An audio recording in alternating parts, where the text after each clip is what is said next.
Hey, what's going on, everybody? Welcome back to the Friends Podcast, man. Thank you so much for joining us today, man. If it's your first time, if it's your second time, Yes, sir. third, fourth, fifth, man, thank you so much for coming back and checking out what we got to say today, man. But let me introduce Yeah. myself. My name is Matt, and I'm here with my co-host. My name is Rod, and this is the Friends Podcast. Make sure you check us out everywhere. We're streaming on Apple Podcasts, Spotify, Amazon Music, iHeartRadio, YouTube. Also, check out the socials at the Friends Pod. We got plenty of episodes from the past with some guests. We have our regular podcast that we do amongst ourselves about plenty of different topics. So make sure you go and check that shit out and check out everything we got going on. Yeah, man, for sure. And just like Rod said, sometimes we talk amongst ourselves and kind of chop it up about different topics that we might be interested in, during the week. But today we got a special guest in the building, man, for some great conversation. So go ahead and introduce yourself. What's good? I'm Justin, the producer from Chicago, 119th. I've been doing this for 10 years, pretty much. My catalog goes from Famous Dex to Polo G to your favorite local rappers. So, it's been a ride, honestly. Okay, that's super dope. That's all I can say about it. Dope. Okay, yeah. So that's just the intro of everything we about to get into, cause we kind of did want to talk about the placements and all that kind of stuff, and just like getting your beats spread around and shit like that. But I guess let's kind of start from the very beginning. So you said you from Chicago, born and raised. Yeah. Right here in the hundreds. I'm here right now. Okay, that's what's up. But I started pretty much when I was 12. Me and my friend Xavier. We were trying to be DJs, trying to DJ the party, trying to get with girls, just playing the music. But then it got kind of more so, let's try to make the music, you know what I mean? Let's see if we can mash up the stuff and make it cool, make it better. So it kind of turned into like a kind of, if you know who the Pope is, kind of trying to make like juke music a little bit. The Pope, that's some like Chicago shit though, music. right? Yeah, for sure. Kind of explain what that is, though. I'm sure that's probably like a DJ out there or somebody that kind of move the crowd. Yeah, he's a DJ. Yeah, I had no idea who that is. Yeah, he's a footworking DJ. He's real popular. He came up pretty much in the whole like, hey, oh, he's the one who made all that stuff. So he pretty much all the popular footworking songs that you done heard, he pretty much had a hand in that. So damn, that's kind of what I was kind of going for at first. That's crazy. I really forgot about juking and shit like that. But yeah, y'all got everybody got. It's coming back. It's coming back. For real? Okay, that's what's up. Like everybody got their own, like every area, like Detroit, we got jitting. Like, DC, they got all, like everybody got their different sound though. But so like, I guess when you first started producing was like footwork and all that stuff real influential in your beats, or what kind of styles was you on like at the beginning? We were in the bopping era at the time, if you remember that, when everybody was coming up with their own dances, putting them on a Funny Mate and flipograms and stuff like that. Yeah, it was that kind of era. So just when people were coming up with their own dances, putting them on vans and stuff like that, that type of era is pretty much what I kind of found my niche in. Pretty much. That's what's up, man. Did you ever create any dances or anything like that? Nah, I can't dance. Okay. I was the one who could make the music. I make a good ass dance song, but I can't move. Nah, I feel that. Can't move. Get up and I'm still. Hey, but let me kind of take it back a little bit. So like when you and your homie was first, like getting on the beats and trying to figure the shit out, like was it FL Studio, was it Ableton, like what kind of shit was y'all? It was none of that. We were out here searching up the free stuff. We couldn't afford nothing. For real? We couldn't afford none of that. FL, nothing. Pro Tools, none of that. Okay. What was it then? It was called Audacity. It's a real free program. And then there was another one, Club Create. That was like a website. It wasn't even something you downloaded. It was a whole website. You couldn't even save the music. So we was just making it, and then best song we ever heard, trying to record it off the phone. Put the phone up to the computer. And we didn't even have speakers. We had headphones, trying to put the phone up to the headphones. God damn. So I guess y'all were just trying to figure it out at that point. But go ahead, Rap, what you was gonna say?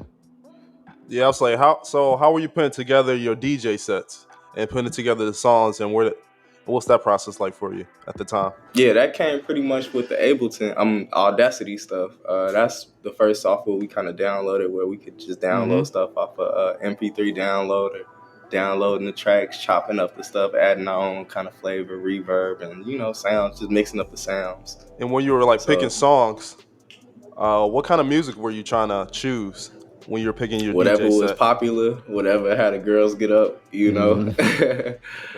So I was just going for like probably the most popular song at the time. So if it was, It was when Chicago house families, party scene. I guess I'm trying to get like the scene that you were trying to create your hmm set for. more, yeah, house parties, but not like, yeah, just house parties, not like venues and stuff like that. It was for sure house parties.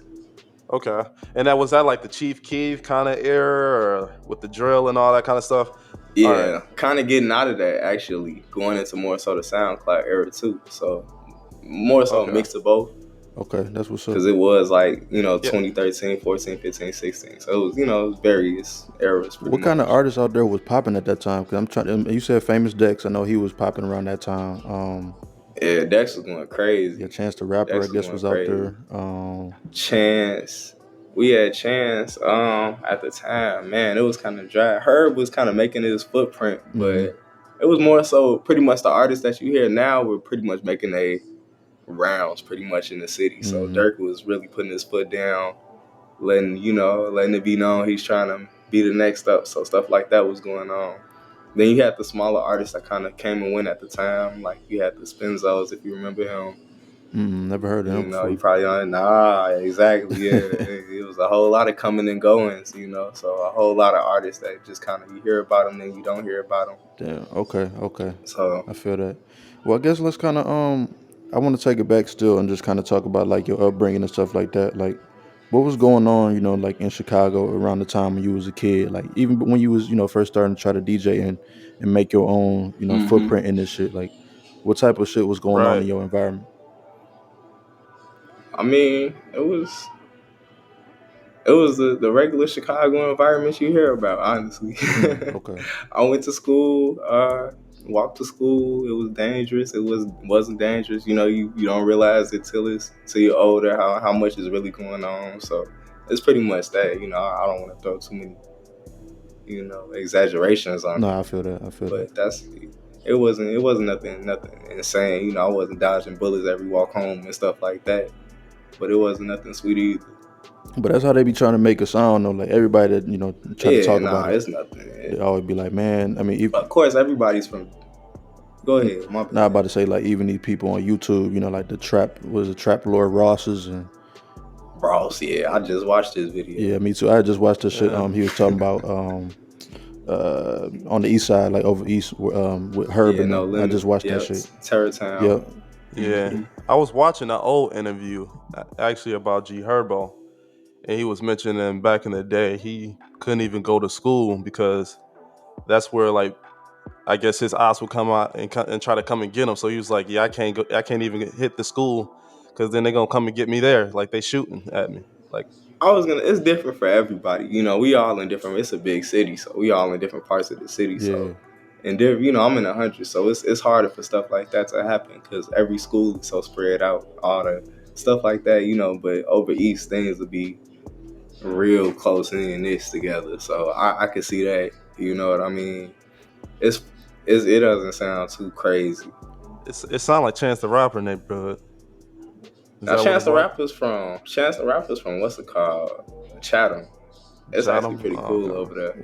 Well, he be talking about 79th and all that shit. The same shit G Herbo be talking about. Yeah, that's 79. It's two different sets. Like, it's 79 real. It's about a long 10 miles, 10, 20 miles. Yeah, 79 real long. So, and it's all city. How does it make you feel when people like try to talk down and make it seem like Chicago is this when you know it not to be that? You know what I mean? Like for everybody. Like you said, Chicago a big city. So does that kind of piss you off sometimes? Like, man, these niggas just trying to make a dollar off of us. Nah, it feels like it's easier for us to get attention as artists and things that you do. If you know how to work it, I think that type of all publicity is publicity. True. No matter how you put it.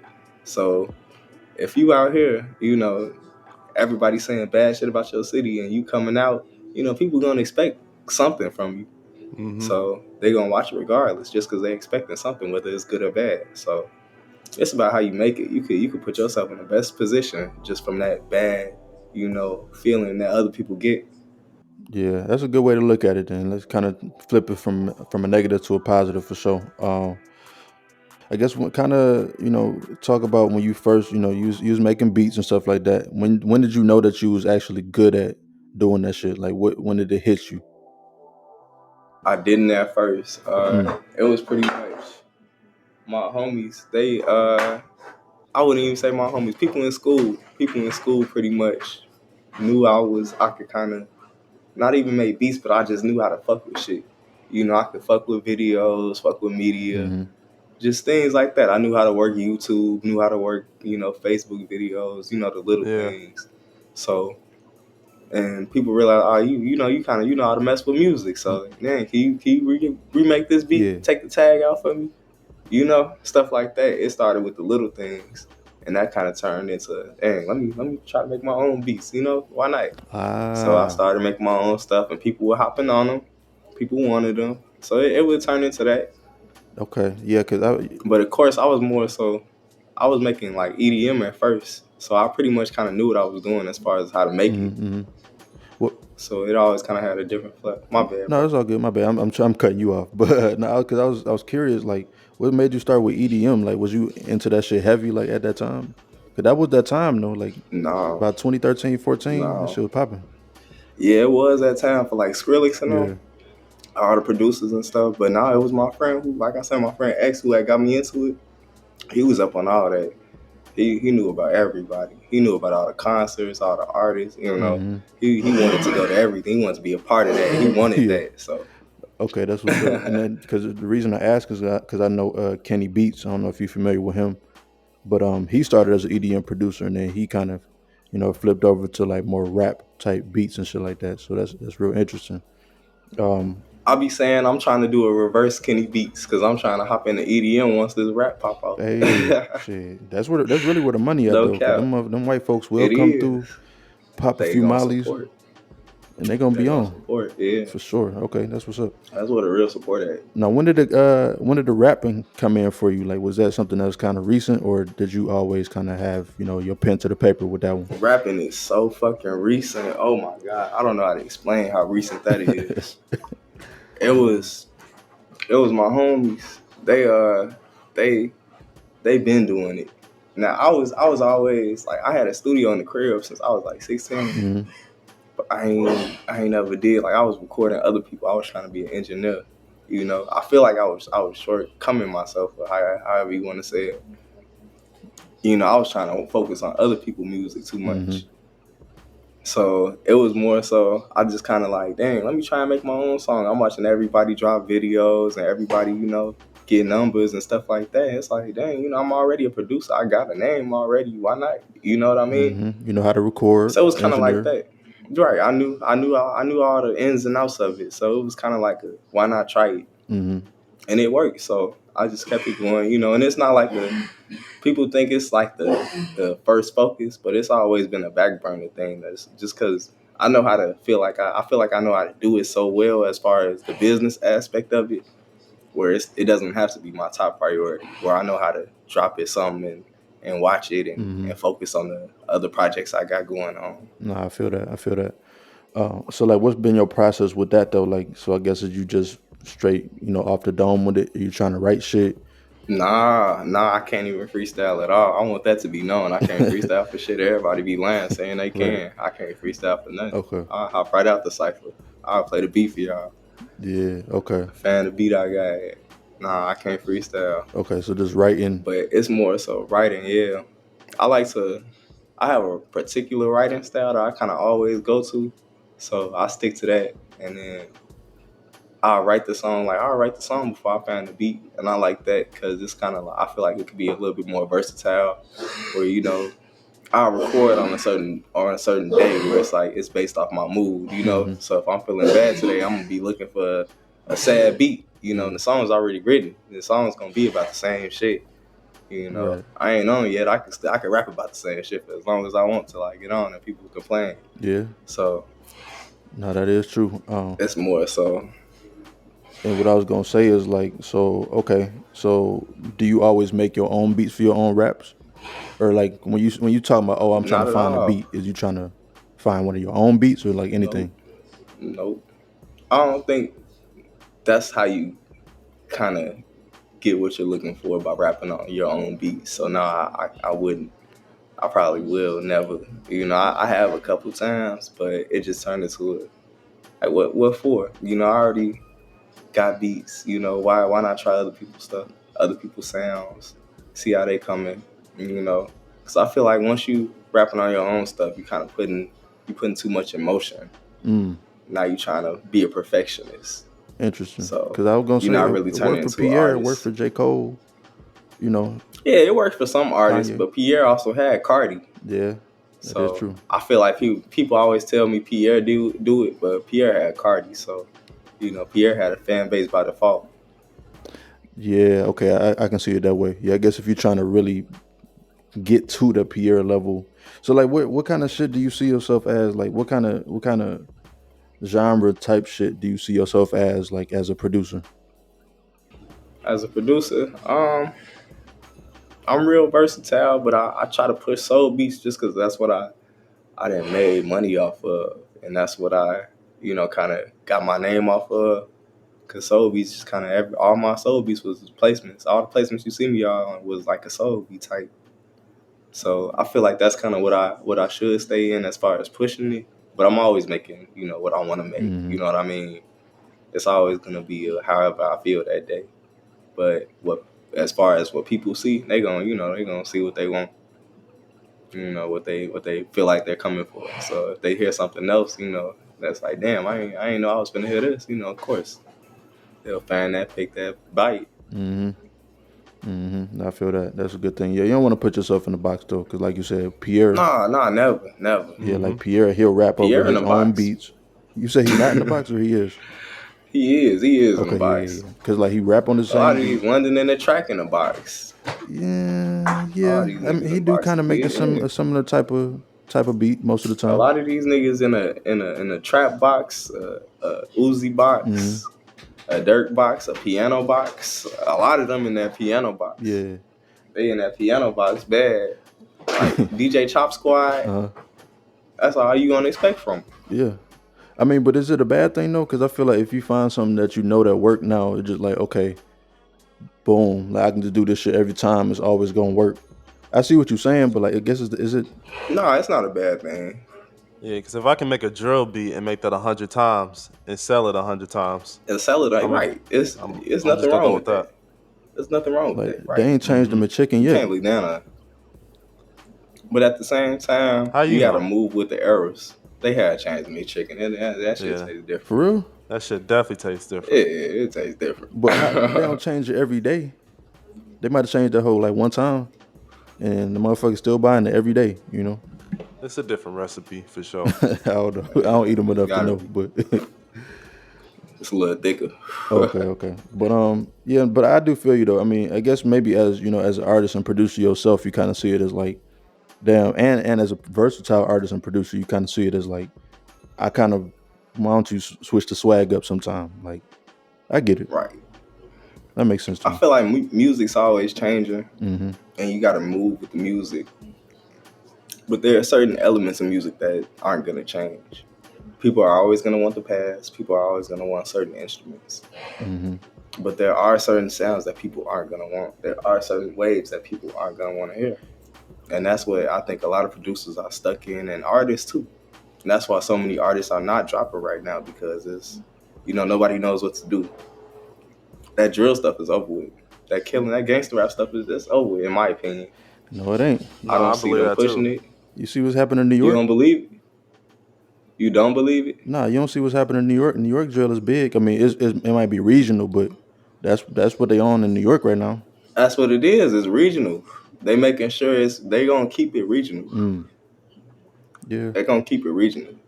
If they wanted a drill rapper on, he would have been on. You see, we got faces of Chicago rap. Ain't no face of New York rap for real. Except if you look at like a Boogie type artist. But as far as drill, nah. Yeah, not for real. They're not gonna push that. They done pushing that. They don't want that gangster stuff no more. Yeah, I mean, you say that. I don't know. We gonna see in the next 2, 3, 4, 5 years. We gonna see, of course. Yeah, of course we gonna see. What's gonna be next after the 808 though? Like, cause niggas been using 808 since the '80s. I don't think the 808 could go nowhere. That's one of them staples. I think it's so solidified. I think the 808 kind of like, the piano had to start somewhere. True. And I know they were saying, what's next after the piano? Right. Ain't nothing next. I mean, yeah. So we needed the 808. We needed that. I feel like that's just something we kind of needed. Stuff gonna get added on along the way. It's like saying what's next after the symbol. Right. We need that little symbol before the beat drop. That is very true. Certain things, you can't what's next everything. So when you making beats, do you try to? Cause I'm a producer myself, or I'm a beat maker myself. So, but the way I make beats, I be trying to make shit that kind of sound like today, but there's something different about it. Like when you make beats and you get in there, like get in the studio or whatever, like, are you trying to make some shit that's like, oh, this is gonna be what's next? Or are you trying to make some shit that's on your mind? Or like, what's your like thought process with that? It's never what's next because you don't know what's next. I kind of had to get out that mode. I was in that what's next and what's gonna hit mode for a long time. But now it's more so what's gonna sell. So if I know the people, because now I kind of built a YouTube audience off of a certain type of beat, like I said, the old school beats. So it's kind of like I know that'll sell. So it's more so what a sell, and then what are people asking for, and then it's what I'm feeling. Okay. So it's always what a sell first. Then it's, somebody be like, oh, make some more drill beats for me. Make some more piano beats for me. Something like that. Pay me all that. Then it'll go to like, I'm feeling a Uzi mood. I'm feeling, Saw. I'm feeling like Drake stuff. You know what I mean? Feeling like a boom bap type of mood. So then that kind of comes into play. So that's kind of like, it's. I feel like it's a 3-step process to it. You got to put what's important first with it. So... and just what's important is what's paying and what's keeping your name high, Mm-hmm. So that's all my process is. Just kind of trying to focus on, what's going to keep me, relevant. I feel that. Got to stay relevant. That's a good strategy for sure. So I guess talking about, like, selling beats and stuff like that. Let's kind of talk about placements a little bit. I don't want to, I don't know if it's any, game to give up with that, but I just kind of want to see like, how did you even initially get plate? Like, how did you even do that? Like, you email somebody? Like, you just know people? Like, how was that process? Every placement was its own situation, so I can't say there's a process. Okay. Like, back when I got a Famous Days placement is when it was easy to get stuff like that. When niggas had their numbers on their Instagram. So this was back in 2016. So that was some shit that it was just easy as hell to get. So, but it turned out to do a lot. So that easy move just did a lot. With the Polo G one, that came from before you was on. So, if you listen to Miss Cap a lot, there's 2 versions. One of them bitches is real old, and that's the OG. It's so old. It's from 2019. So 2018. Let me correct myself. 2018. Okay. So yeah, it was, But I had met folks at a show. Back when he was doing shows in Chicago, they had parties. If you remember, like, well, y'all not from Chicago, right? No, I'm from Michigan. I gotta remember that. My bad. But they had parties in the city, all around, like team parties and stuff, and they'll just have artists perform and stuff. Sometimes they have like a clouded up Chicago artist, and just Polo G was one of them. So I had my little stuff going on, so it was easy for me to get on stage and stuff like that. People knew me, promoters know me and stuff like that. Mm-hmm. So it was easy getting up with Polo. And that was pretty much, after that, it kind of just, people would see that and it was pretty much easy to get anything. That's when kind of clout starts rolling in and stuff like that. So everything now is just kind of DMing people. That's pretty much where everything comes from now, because people, after you DM them, people want to look who you are and see what you got going on. If they see you official and you got real stuff going on, and if you've done real stuff, you marked yourself, it'll be easy. So it's all about pretty much what I've done, my history. It's like credit history. I think of it like that. Ain't nobody finna loan you a car and you don't got nothing. True, that's true. So ain't nobody finna buy your beats and you ain't did shit. Mm-hmm. They don't give no fuck how good your shit is. If you know, because it's more to it that comes with it. And I feel like artists are kind of realizing that now.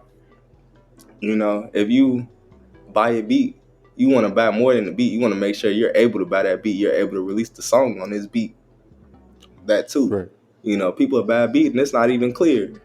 They getting a sample that they can't even fucking rap on. They can't even put on Apple Music. Yeah. So yeah. that's what it'll be too. So just being official. So let's stop right there. Being somebody that artists can trust. Oh, my bad to cut you off. I just kind of want to stop right there and kind of talk about like something that you just said, where it was like, you know, the beat might not even be clear. Like, does that process hard, and then two, does that kind of make you not want to use samples? You know, when you're making your beats. Yeah, that does stray me away from samples a lot. So it also kind of puts me on some programs. You know, they got programs. What's Loop Masters, something. Yeah, something like that. Yeah. But it's certain programs where you can just get, you know, royalty-free stuff. That's what you just got to make sure you looking for, you know, not stealing. A lot of producers just still trying to make a quick beat because they like the sound. But it's, you know, you can't just go off of what you like. It's a lot of going off of what'll work. Exactly. No, I definitely feel that. I guess we can go ahead and get into some topics, other than, maybe like just some real world topics right now that's going on a little bit. Just kind of want to see what your opinion on it. So I guess kind of the first thing we want to talk about. So we seen Meek Mill tweeted some shit talking about shrooms and shit like that. Like psychedelics and shit. He said, I took some shrooms and made me more smart, more happy, and more love in my heart. I was gone cold. This shit like medicine. And he basically talking about microdosing shrooms and shit like that. I guess, do you have any experiences with psychedelics and kind of like? Oh yeah, for sure. So like, what is like? Do you kind of agree with that? Does it make you happy? Make you more clear-minded? Like, what's your experience been? I agree with some of them. Yeah, not the smarter part. If you smart, you smart. You a dumbass nigga. You just can't nobody help you. But I agree that it definitely opens your eyes to ideas. It opens you up to a lot of just feeling good about certain things that you probably were insecure about, honestly. Say you bald and you ain't like your hair. You took them shrooms, it's like, man, fuck this shit. That's the type of energy you'll have off a shroom. Okay. So it definitely can open your eyes up a lot about a lot of things, but it can hurt you a lot. So I felt, kind of on and off about that tweet because I feel like, first of all, he's not a doctor. Number one. And he's not a drug guru. So number two. So I think he shouldn't be recommending shrooms to an audience that he has. Yeah, because he got millions of followers, I'm sure. He got millions of followers, and it's not for everybody. Yeah, and that's what I learned too. I seen that one post on your Instagram. You were pouring Red Bull in the shrooms. I was like, oh, so yeah. is that how you eat them? And does it give it more flavor or make it more strong? No, that was just a photo shoot. You eat about how it works is it's like weed. You buy 3-5, you eat about a dub worth. Mm-hmm. But shrooms is like you really do get high. Yeah, I know it's probably some different. It's not like nothing. You never tried them? None of you guys? No, I've tried it before. You tried it before, so you know. Yeah. I mean, to be honest, the first time I agree exactly with what Meek Mill's saying. I was like, oh shit, that shit made me smarter. Like all that shit he's saying was like my first time doing it. So when he says shit like that, I'm like, oh, he must have just got introduced. Like he got to be new to it. Right. But like, it's not like that like every time though. Like your experience is gonna change, at least for me anyway. So like, how did it change though? Right. Like, what happened when like on your second or third experiences? Well, it's not always gonna be a good high. It's not always gonna be happy colors and singing and dancing with cartoons in your head. Yeah. Mm-hmm. It might be you seeing dead people. You might, things gonna happen. Yeah. You might feel like you're not supposed to be How much you got to anymore. take to see dead people? Shit. 4 grams. 4 grams. 4 grams. And you gonna see everybody you ever met. That's wild. That's some wild shit. I don't know if I want that. I mean, I might try that shit one day. I done did other drugs, but I don't know about the psychedelics type shit. Like, I feel like I got an open mind already. I don't know if I need those. Maybe I try microdosing like Meek said, but I don't know. So you wouldn't recommend I it? wouldn't recommend microdosing. Wait, why not? No, I would not. I definitely wouldn't recommend microdosing. I feel like that's how you get you can go into psychosis, if you guys know what that is. So that's basically when you fuck your head up. You fuck your head up. You start seeing things all day, every day. So you might see a shroom. Why is that? Is it because you might see a shroom? Yeah. You said, is it because what? Is that because it's because I was about to say, is it because like you not high enough to see the full thing? Right. Or like why? So like, I feel like microdosing. Like, everybody always be like, "Oh, go ahead." Yeah, it'd be like health benefits. It's not like microdosing weed. You know, you could smoke a little bit of weed before you go to work, before you do anything. It's not like that. You know, you need to sit down when you do stuff like that, and that goes for microdosing too. So the microdosing will just have you you'll start craving certain things. You'll feel like you need to feel a certain way, need to be a certain way. You know, the shrooms will fuck your head up. You know, have you thinking that you're not who you really are. Shit, I guess I won't do it then. Yeah, I personally have almost went through that myself. You know, just getting too deep into it. You know, because I do a lot of shrooms myself. Yeah, I love them. That's my choice. You know, a poison. Okay. No weed. You don't smoke weed at all? No, I smoke weed for sure. Oh, okay. But I'm sure you probably smoke weed more than you do shroom though. Yeah. Shrooms is like a birthday present. It's like a holiday, like a Christmas gift. You know what I'm saying? It's not like a everyday. You know, and that's when I hate when people say microdosing, because it's, you know, that's not the proper way to enjoy them. Anyways, you're not gonna enjoy that high. You know, you'll feel like there's something wrong with you. I wouldn't dare. Let's kind of go into some of them stories or regarding like the shrooms and your trips. What was like the best experience that you had with it? Best trip I had, I was with a girl, and this is a trip that I always remember too. So I know it was the best one. It was when I had a girlfriend at the time, and I was, you know, getting into it. You know, babe, let's do shrooms. She over here scared as hell, you know. But I found a R&B mix on YouTube. It had colors and shit. It was like 3 hours long. So we was just laying in bed, and it was probably just the safest moment I ever felt in life, you know. Damn. It felt real right, you know. Everything was colorful. She had a nice crib, so nice rooms. Like, everything was good. Everything was feeling good in that day, in that moment. Normally, when some people do trips and stuff like that, they'll go somewhere with like scenery or something. Yeah, no, so they that's can how see you some fuck it shit. up. Yeah, but it sounded like what your experience was. You just chilled, and enjoyed it, and soaked in the high. Did y'all watch anything, or just like y'all just watched the walls, or? It started off with, we watched a movie, and then it turned into, let's turn on some music. And the night, it was like our own party in the crib type of thing. And then you was going to say, how did that help our relationship? We started to do it a little bit more often. Like, it turned into let's sit in the crib and just enjoy each other's company for a long time. Sit up and play Uno and stuff like that. You know, stuff turned real sweet after that. And I wouldn't say it was the shrooms.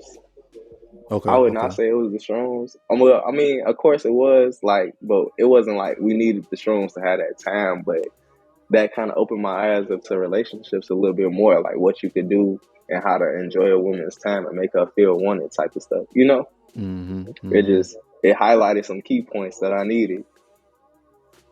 Okay, that's a good thing. That's so I guess it could work, you know, in your favor for sure. I mean, mix it, make you happy, open your mind and shit. So okay, that's what's up. But now I've had bad trips too. I've had some bad trips.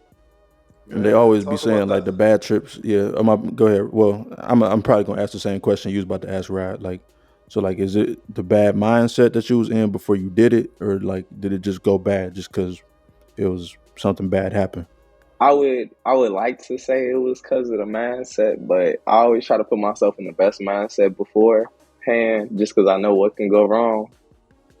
But yeah, the mindset's kind of a do it for you. But I also feel like the setting, you know, just where I was. I've tried them outside, and outside have been my worst times. Damn. Outside is just, there's so much going on, and that's also because I'm in a big city. You know, there's a lot of noise. You know, I've tried them and heard gunshots and been terrified. So, you know, it can be bad outside. I wouldn't recommend it outside where I'm at, of course. Talk about the bad experience. The worst one, I'll never forget it. I was outside with my friends. 2 of them were scared to do them. I'm so glad they ain't doing them because I know they would have went crazy. But we was outside and we didn't even have a light. We was like, you know, we had a shroom guy, a usual shroom guy, but he wasn't nowhere around. So we over here, everybody looking on Snapchat. We gotta find somebody with him. We found some random nigga in the suburbs somewhere. So it's like it's already a little hasty and shiesty. We don't even know what the fuck we finna eat for real. Right. So we went and got him. Shit. Yeah, it was some strong ass shit. I'm talking about I'm everybody turned into gorillas. And it was some wild shit. I'm seeing things, I'm feeling things, I'm calling people. You know, I'm calling my mama, all types of shit. It can get bad, and it's all like it's a drug. You know what I'm saying? And I feel like nothing will make you do what a shroom will make you do, or make you feel like no type of. And everything else is like a downer, or like a, you know, feel lazy, feel sleepy. This is like a fucks with your mind. So. And what about the other people? Yeah, they that wasn't you did feeling it with, it. They wasn't feeling it. What were they doing? Crying, all types of shit. Really wasn't feeling it. The crying be the worst thing. Oh, so y'all always having a it bad wasn't no trip. good shrooms. It was bad shrooms. Yeah, it was bad shrooms for sure. Okay. But what I've got into now, if you guys know about it, it's a chocolate bar. If you know about it, there's a shroom chocolate bar out there, the polka dot. So, you know, it's like an edible. Same effects, all that. It's way better. Way better. I might have to find one of them.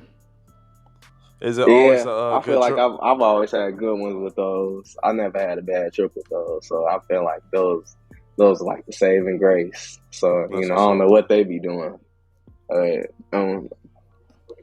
it certain it's brand? called polka dot. Polka dot. Don't forget it. Just poke yourself, and you won't forget that shit. Shit, I'm about to look that shit up right now. But. Yeah, polka dot bars. You gonna fuck with it. You know it'd be funny? like $50. Okay, that's not too bad. You know, it's funny though. We had an artist on here from Chicago, D So Nice, a rapper from Chicago. He said that it's this girl in Chicago that got drinks too, like shroom drinks. Have you tried those before? I don't want to fuck with her shit yet. I ain't ready yet. I haven't heard good things about them actually. Oh, for real? That's what it be. Yeah, I haven't heard too many. I ain't gonna down nobody, but it's like it's not for me personally. I don't think I'm gonna try it. I'm more so like I like doing things the safest way. You know, I done went outside in nature and picked the shroom out the ground. You know what I'm saying? Mm-hmm. So, you know, because they're all over the world. But it's, you know, it's that's something I feel like you shouldn't play with, because you know it's a fungus. A lot can go bad. You know, so much can go bad. So that's not one of them things where, you know, you trying everybody edibles and trying people shroom cakes and shit. Trying people shroom brownies out their crib and kitchen and shit. That's just not. Yeah, it ain't like no weed. You know, nah, it's not like weed at all. And that's what I'm glad that it's turning people away from certain things like stronger drugs like crack, heroin. It is. Yeah. It is, honestly. Yeah. It's turning people away from, you know, Give Uncle Shroom. Fuck the needle. Give your Uncle Shroom. Make it Yeah, simple. But at the yeah, same yeah, time, you know, it can be dangerous too. And I think that that's what people forget about with drugs. You know, everything with a UG at the end of it is dangerous. yeah. No, that is So true. I kind of think they should just make everything legal I think so too. and not And have just any crime see who for it. gonna fuck up themselves. Just give it a free for No, I feel all. like I want that. if it you shouldn't really go to jail for it. You should like go to like rehab or something Right. if it You just gets too shouldn't bad. well, depending on the charge. I think it's depending on I think distribution is always a real punishable crime. If you out here feeding your But streets some fucked up somebody got to shit. distribute. It depends on what you Somebody got to distributing. distribute though. It Yeah, yeah. depends on what So like all the fettuccine and shit. I don't fuck with it. If you out here distributing shit that's fucking up your community, nah. Killing people, nah. You know, you need Yeah, to get up out of here. If you out here spreading shit that's gonna really kill people and getting into the schools, you know, I still got siblings, you know, in high school. So I'm worried about them every day picking up some shit from their friends that they, you know, that's mm-hmm. colorful that might really kill them. Shit, I ain't even gonna be blunt with it. That might yeah. really hurt a But motherfucker. the thing is, like I hear, you can really do any drug as long as it's in moderation. Yeah, you So can. I feel like the issue is people. People just do too much of it, or they may not know what they're doing. If it was more regulated and everything was legal, maybe people would be more knowledgeable about what they're doing and able to go to the right places. So they're doing at least safely. You got so many things coming into play like that. You know, even weed is getting stronger and stronger to the point where it's getting people sick. Like, do you guys know what CHS is? I ain't heard of that. It's a weed disease. Cannabinoid Nah, hypermethylation syndrome. You could Google it. You smoke too much Really? weed, now government made that, huh? yeah. You smoke too much weed, The now you government fucked making up. that. We ain't never did that to anybody. Like, look at Snoop. He been doing this shit for 60 years and now they got a disease. Nah, it's a real disease that's really a hurt you. Really a hurt you. So, you know, I feel like they shouldn't. That as far as the make it legal thing, hell nah. But they need to do something about these people. I ain't gonna cap with the finish shit. I ain't fucking with it. Yeah, now that's crazy. Now that's the crazy shit. Cause I mean, that's the shit you could really take a small, very very small shit, and it's just like you out of here. So yeah, that But they shit. don't Yeah. talk about the people that's actually addicted to it. Like there's people that actually like, you know, they always talk about people that put it in, you know, spending all on the perks, spending all on the weed, spending all on cocaine. But they don't talk about fentanyl is a drug itself that people just do. Yeah. So, you know, Yeah, like straight up. it's way bigger than straight up people just do straight fent. So I'm not a drug dealer or anything, but fentanyl is what they use to when they're making crack, right? it's like an enhancer. Basically, it's like a fake. If you know what you know opioids, opium of course. Mm-hmm. Yeah. It's like a laboratory made opium. Yeah. Okay. And you're saying people use the fentanyl just straight up? Yeah, for sure. People use fentanyl straight up. Hospitals use it too. But people use it, you know, straight up just to get high. Damn, that shit crazy. Cause like I seen like this picture. I don't know if it's right. But they say the smallest amount can kill you. Nuh-uh. Can't kill you. I think that's an exaggeration. You know, and then when people say like a police officer digging through a bag, touched some fentanyl and died, passed out, that shit That was fake. That should be That cap shit. as hell. Yeah. That should be wow. overcow. That should be overcow. Yeah. I don't know why they do. I mean, I guess maybe they do that shit just to like deter people and just be like, Yeah, I like how it's deterring people because I'm personally deterred, and I like how it's deterring people. Yeah. mm-hmm. If they say you can die, that's the If best. they saying you could die, if you Deterrent, touching, you die. You know, and there's niggas that doing it. You know, only certain people touching and die. I don't want to be a certain. So Yeah. Nah, that's some real shit. So before we get off the drugs and you know different substances and shit like that, let's kind of talk about weed a little bit. Well, how far have you went with the weed? Like you done dabbed, you done, hit it out the I'm not volcano really a bag. weed head. Like I'm a No? weed head, but like I'm like an old guy when as far as the weed go. You know, I'm a roll up a blunt and that's it. You know, I don't like Okay, all them okay. woods and extra shit. I don't like woods personally. You know, I'm not finna spend $2 for smoke. I ain't even gonna cap. Man, yeah, them That's prices just too me. high. And it be a hit or miss. It might not even. You might get something with three bullet holes up in that bitch. Just For came out the real. ER. So Not for real. I'm real like different when it comes to the weed, and I be shit. Girls like that too. I think that's funny. You know, I'll be like, yeah, I'm Mr. Duchess, maybe. Oh, okay, Mm-hmm. loving that shit, loving that shit. You know, but I feel like I just kind of found a lane with the weed. You know, I'm not really a dab person. I don't like edibles. You know, I just keep it clean, cut, smoke a blunt. That's it. Got my rolling tray. It's real simple. Mm-hmm. Okay, okay. What kind of Dutchess you What talking about? about drinking though? You said what? Oh, go ahead, right. Nah, he had mentioned what kind of Duchess. I was talking about what about drinking though? Drinking. Ha! Her right here, Miss Tay Tay. What's that right Miss there? Tay Tay herself. Is that rum, whiskey, or It's like a tequila? rum wine, like rum wine. I ain't heard of That that. sound like some pirate shit. It's been real popular in Chicago right now. It's called Teleport. It's been real popular in the city. Like everybody in the city drinking this shit. All the bitches like it. All the niggas like it. Everybody been drinking it, and it's cheap. You get a fat ass gallon of that shit for $20. Oh Everybody shit. been fucking that shit up. I'm telling you, niggas been fucking that shit up. I'm about to go find some of that shit tonight. Yeah, you just gotta find you a bottle, bro. Teleport. You gonna see that shit. It's on my IG. If you see it, yeah. Do they mix that? Do they mix that shit up with anything, It or is ain't it mixed just with nothing. Nah, you drink it straight because it's like a rum wine. So it's like it's got a wine flavor with it.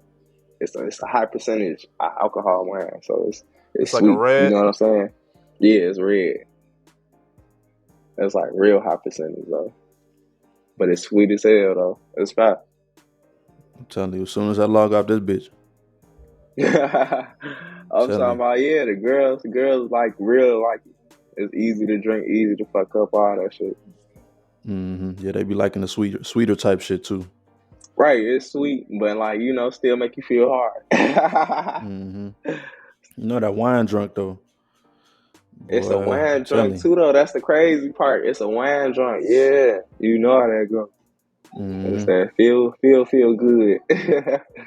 Nah, for And real. sleepy drunk. Hell yeah. Yeah, is that like the kind of mood that you do when like you're making beats and all that kind of stuff? Like, do you normally drink or like? When I be putting so I'm a PR agent too, and I focus on building artists. I try to build other artists' career, just as rappers and stuff like that. If I see you not even struggling, but just trying to get somewhere as far as career wise, I'm gonna try to help you out, bring you to my studio, work on your sound a little bit. But this is something, that, hey, if you in here, you finna drink a little bit, drink some Teleport, and you finna get on the mic and rap for real. I don't like that shot shit. That's just me.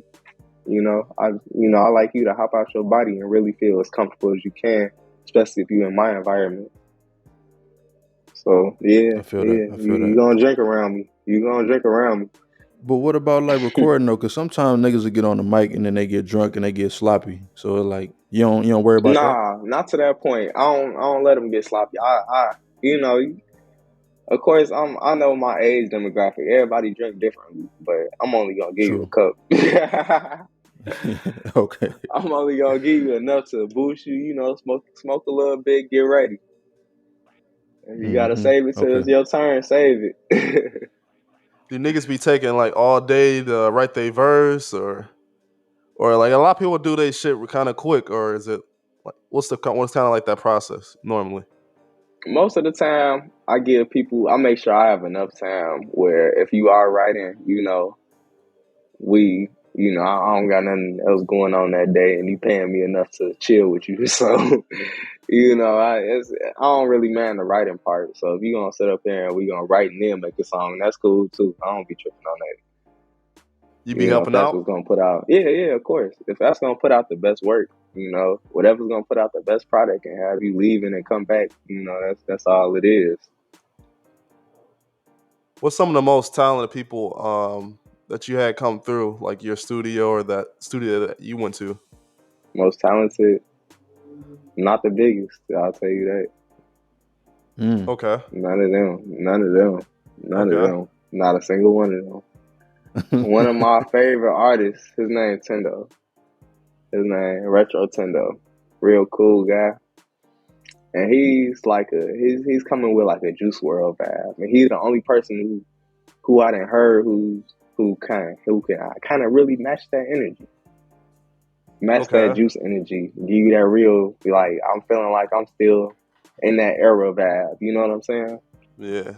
So, you know, just to be blessed that he doing the shit in my studio, it just feels good that he, you know, I feel like he making real, actual, good quality music in my shit. So, yeah, I'll say Tendo, Retro Tendo. You talking about Juice WRLD, and rest in peace to him and everything. Yeah, for sure. And Rest his of family Juice. and everything. What was the time like when you heard that Juice WRLD had passed for you? Was that like something big, especially being from Chicago? It was pretty big because I was one of the first niggas that heard of him. It was such a big thing to me. I remember when I woke up that morning and I just read it on the No Jumper Instagram. And, you know, it was one of them moments where you just open your phone up and you, damn, what? You know? What the fuck? Like, what happened? It's just like, well, you know, you want to know all the details now. Now you want to know everything that went on. So it was one of them moments, you know, you just like, well, what the fuck happened? You know, what's going on? Is there anybody else? Because, you know, they always focus on the star. It's like, you know, who else was with him? Yeah. And what was the kind of like the everybody else from Chicago that you knew? Was it? It was sad. Yeah. It was sad because he wasn't supposed to die. He wasn't that artist. Juice wasn't a drill rapper. Mm-hmm.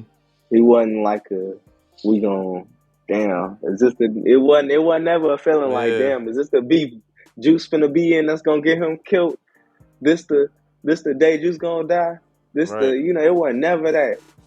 It was, damn, Juice in Europe, he in Japan, what the fuck? Damn, he coming back home, bro. Juice coming home. He finna do a show in Chicago. Everybody going to the Juice show. So it was very different when he died because he was the artist that wasn't supposed to die. Yeah, he was at the top of his career, really. He surpassed a lot of people. He surpassed a lot of people in a very short amount of time. He did what certain artists are still trying to do that we call our GOATs. Yeah. So, you know what I'm saying? He been did a lot of shit. Juice had a Grammy. So, you know what I'm saying? These niggas Dirk ain't getting no Grammy. I'm sorry. Yeah. Mm-hmm. No, I'm sorry. Yeah, like, I hate people hate when I say it, but they still ain't see it. So, what y'all talking about? It's crazy that it was the drugs though. Like, yeah, not really. And that's what he be rapping about all the time. That's why it's not crazy, because he was on that. That's why I'm real big on the opioid stuff now. I'm trying to be an advocate about that. You know, I just put him down. It's not it. Yeah. You know, because it's killing people. It's taking away families. It's taking away childhoods, and they making them. They change the form every few years. You know, First it's crack, then it's lean, now it's perks. So, you know, they gonna keep changing it. You know, trying to make it appealable. And I just, I ain't with it. Because I know, I guess this is kind of referencing Juice WRLD a bit, but he was saying listening to Future kind of made him want to try those kind of drugs and get into it. Yeah. And then it's all this argument about hip hop music and lyrics and is it detrimental? Is it not? It's kind of like you even got like 21 Savage or something like that talking about that's kind of like the lyrics he write is just for like his past or for show. It's not for real entertainment. Like and he'd be like, I'm in stocks and stuff like that, but his music is all shooting them up, like stabbing, whatever, killing, whatever. Like, if you gonna make music about it, then that's really who you are. That's why I make shroom music. All my songs about shrooms. I don't give no fuck. I really do them bitches, and I really teach you about them. So, you know, and I'm not against them to the point where it's like, you know, they can hurt you, because I don't believe they can hurt you. I believe, like, you know, they can do shit, but they ain't gonna do what crackers did to our people. Hell no. So I'm with the shroom shit. So, you know, I feel like if you're gonna talk about drugs in the right way. Because drugs aren't bad, you know. It's a drug for everybody. But, you know, if you're gonna talk about it, you know, talk about it correctly. Don't be out here trying to get kids to do perks. Don't be out here trying to, you know, have your 12-year-old brother sipping lean, dancing to that shit. You know, I mean, Future did make lean sound fire though. he did. He made it sound great. Made it sound great. Cold and crazy. Yeah. Like, what? Yeah. But if you listen to that song, phenomenal. if you listen to that shit really like turmoil. Like the shit he talking about is turmoil. That's really one of the only songs where he kind of talk about it and it's like, damn, like this shit kind of sound fucked up.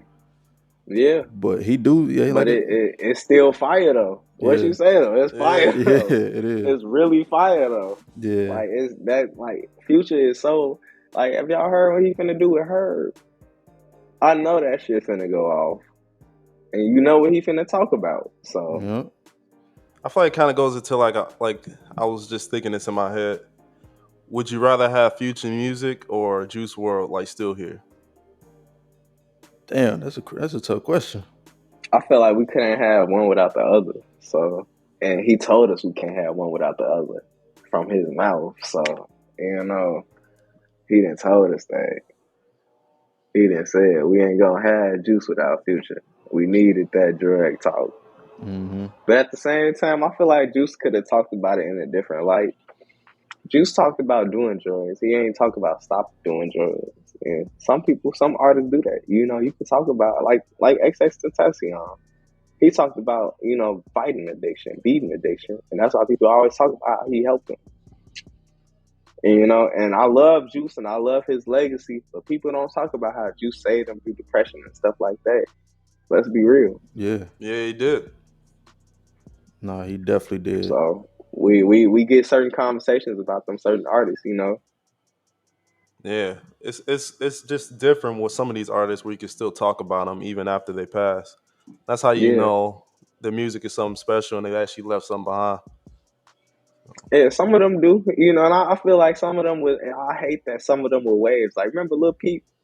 I don't hear them talk about him no more. Nah, like, why was people bandwagoning that so hard? They was bandwagoning that hard as fuck.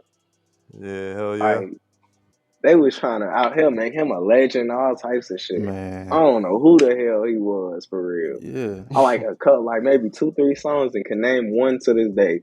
Still can name like 30 X songs. Still can name hella Juice songs. So it's different. That legend talk is dangerous and real different than what they really do. I feel like it's not disrespect, like when you say that, because I mean it's real. No, it's literally like I don't know who that is for real. He know that shit. Yeah, it ain't disrespect. They know that shit in their own heart. So where the disrespect at? Yeah. Nah, it ain't disrespect. That's one of the most, because we was just talking about this shit the other day too when PNB Rock died. Like PN Rock, I mean RP him, but at the same time, like niggas ain't said PNB Rock name in so damn long. I love PNB Rock and his legacy and his music, but he wasn't on shit. And that's why I'm grateful for niggas like y'all. If y'all follow academics, I'm grateful for niggas like academics that's gonna let it be known that wasn't nobody fucking with him and how nobody was fucking with him, exactly how. Because I know that shouldn't be true. Academics said that? Wasn't on shit. Yeah. Right after his death? On shit. Right after his death in his stream. Man, that's disgusting. No, that's nasty. How is it disgusting? It's the truth. It's not. Nah, it's you not, can't. But if it's the truth, if it's it's just a thing that is bad timing. Like, don't start picking negative about somebody and their numbers of their career when they just pass. It's like that's not the time that you want to like highlight that. He was just pointing out how like looking like posts like that T Grizzly made and that Kodak made where they out here sobbing and shit like that. Man, it seemed like they was brothers for life and that they was, you know. Yeah. Well, that's really, a proper response though. That was just their best feature though. That was just their biggest song with the nigga. Yeah. Let's be real. I mean, we don't know. They could have been kicking it. Yeah, I'd rather people crying about them. But they, at the same time, towards the end of PNB Rock career, he was letting it be known that wasn't no artist fucking with him. No artist.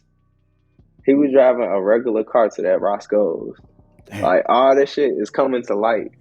He was in a regular. He wasn't in no Escalade. He was in a regular Cadillac. He was in a mama car. IG. That's why I was telling Matt though. I was like, "Did you see his plate?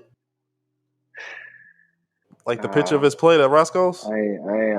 I seen the girl play. Yeah, it wasn't shit. That plate looked no ice cream on that bitch. They even had no whipped cream.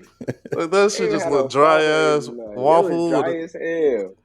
A waffle and a piece of chicken. No sauce on the chicken. No hot sauce. No sides. No drink. Nothing. No mimosa. No syrup. Like, what type of breakfast? Nah, it was some grits on there. It was some grits and some yams. I ain't see no grits. Oh, them dry ass yams. They ain't even had no cinnamon on them yams. Them yams was bogus as hell. Like that shit was still orange. Yeah. She ain't had no right posting that shit. Yeah. That wasn't shit to post at all. That's food you eat. Like, for real, that's just food you eat. We finna eat real quick. Yeah, I'm like, why are you posting that? Like, what you posting that for? It wasn't no occasion either. It was like, what was that, a Wednesday? Yeah, it's like they should have just posted the front. Day. It was so regular. It was so weird of her posting that. But I was telling Rod though, I mean, it's Roscoe's though. Like, what other California restaurant do we know? It's Roscoe's. That's why she posted it. Like, I keep hearing people like reporters and shit shitting on it, saying like, why would she post that and all that? Mm-hmm. But me personally, like, I've heard about Roscoe's and like hearing that's the best chicken and waffles and all that. You know, I've been hearing about that place my whole life. But I still, if I'm with a celebrity and I know who I'm with, no matter where I'm at, if I've been trying to get to this little restaurant my whole, none of that. If I know what's going on, know where I'm at least wait to post that shit. Whether it was a bogus ass plate or not, she could have waited an hour. She could have. Especially since he got a little fame too. Not even a little fame. Like, she had over 250,000 followers before he died. Damn. So she knew better. Yeah. It was enough people watching that, you know, it had to. I hate to put the blame on her because I don't want to put the blame. You know, you don't want to blame nobody for death. It's the murderer's fault. Yeah. But, you know, she was wrong for posting that. Like, niggas done got lined up from that shit. Like, Kim Kardashian even got lined up. Same way. With that Paris shit. Mm-hmm. You know what I'm saying? You gotta be careful. Yeah. Niggas is lurking. I ain't fucking with it. Niggas lurking for real. Pop Smoke, for real. Yep, all this. Pop Smoke, same way. It's, where are these lessons at? Are people not learning? Nope. Right. Are people not learning? It's sad. So, well, you had posted like on your grammar and stuff, and I had seen it on your story. You was like, catch me on the Friends Pod. I'm gonna be talking about it all. Like, we was wondering, it was like, so what is it all like? I was just talking about, you know, I don't do interviews. I don't do interviews, podcasts. So this gonna, you know, this people getting to know me for real. Everybody, you know, be wanting to know what's really going on with me for real. That's why we want to make sure, like, we want to hear, like, what is it all like to you? Like, what you trying to pop off to everybody? Like, what you trying to let them know? I mean, well, I got a tape dropping on October 1st, Justo's Playhouse. That's coming real soon. Everybody looking forward to that. I've been getting some good feedback. People are looking forward to that. So that's definitely something I'm ready to pop off. So I got a few videos dropping for that too. And I'm not a video person. You know, you can run through my catalog and it's straight audio. So I'm switching it up before the year changes. I'm just switching it up real quick, letting them see me more, you know, being more, you know, stepping out of producer mode, stepping into the artist mode just for a little bit, just for the, you know, while I'm still young, you know what I'm saying? Mm-hmm. And while I still got the opportunity to do it, you know, in the best ways, while I, you know, have resources and stuff like that.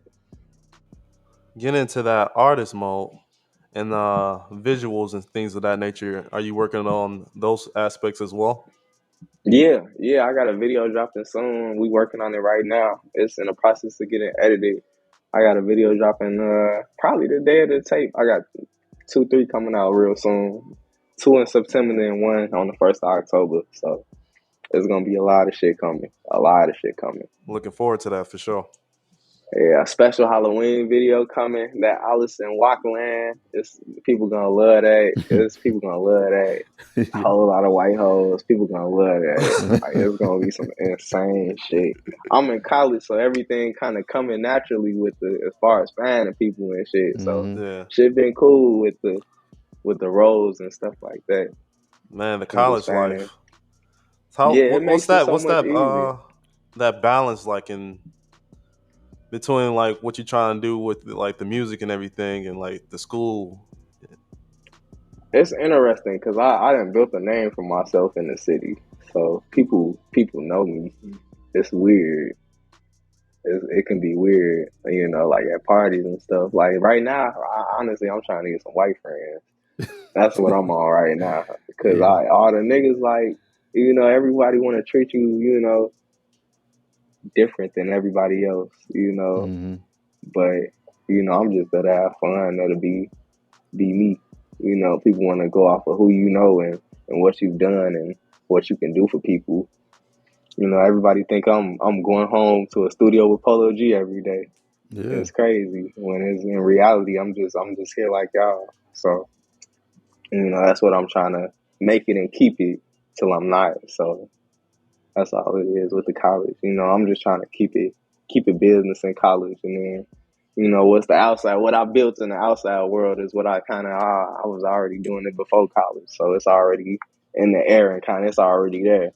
So it's really not a balance. It's more so just keeping them separated. I don't balance them. What you doing in college? Students, education. Okay, so you trying to be Eventually a I want to teacher teach or all the whatever. stuff I learned. Okay. What made you want to do that though? Just you feel like you just somebody that got a lot of knowledge, or you just want to spread it around? Yeah, I know I'm not dumb as hell out here, and I think I could.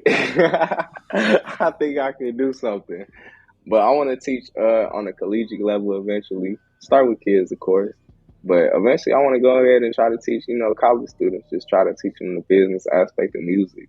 So Yeah. I think coming from my environment is helped me a lot because there's not a lot of, it's not a lot of black teachers, and how many of them are coming from Chicago knowing all the rappers. So that's gonna make it cool.